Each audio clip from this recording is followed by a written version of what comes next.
আজকে আপনাদের বলবো আপনাদের জন্ম তারিখ বা ডেট অফ বার্থের মধ্যে তিনটে লুকিয়ে থাকা লটারি নাম্বার কীভাবে বার করবেন সেই বিষয়ে আপনাদের জানাবো। হ্যালো বন্ধুরা, আপনারা দেখছেন অঙ্ক কথা বলে। আমি সুভাষিস প্রসাদ, নিউমোলজিস্ট এবং বাস্তু এক্সপার্ট। যেমনটা কি আপনাদের বললাম, লটারি নাম্বার সেটা কিন্তু বাজারে যে টিকিট কাটেন আপনারা সেই লটারি নয়। আপনার ডেট অফ বার্থের মধ্যে লুকিয়ে থাকা তিনটে লটারি নাম্বার রয়েছে, সেটা কী করে বার করবেন সেটার বিষয়ে জানাচ্ছি। কীভাবে বার করবেন? ডেট অফ বার্থ অনলি শুধু ডেটটা যে ডেটে আপনি জন্মেছেন প্লাস করে দেবেন, দেখবেন একটা নাম্বার বেরোচ্ছে, যেটা আপনার চারটের মধ্যে হয়তো নাও থাকতে পারে।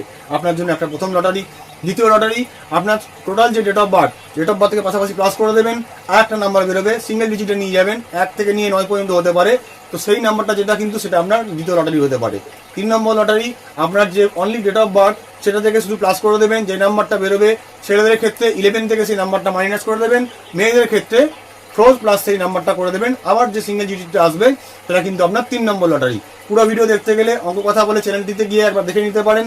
ডিটেলসে দেওয়া রয়েছে কীভাবে বার করবেন, তার পদ্ধতি কী, এবং সেই লটারি নাম্বার কী করে আমরা বার করছি পুরো ভিডিওতে দেওয়া রয়েছে। ভিডিওটি ভালো লেগে থাকলে লাইক, কমেন্ট, শেয়ার করতে ভুলবেন না। আমাদের ইউটিউব চ্যানেল অঙ্ক কথা বলে চ্যানেলটিকে সাবস্ক্রাইব করে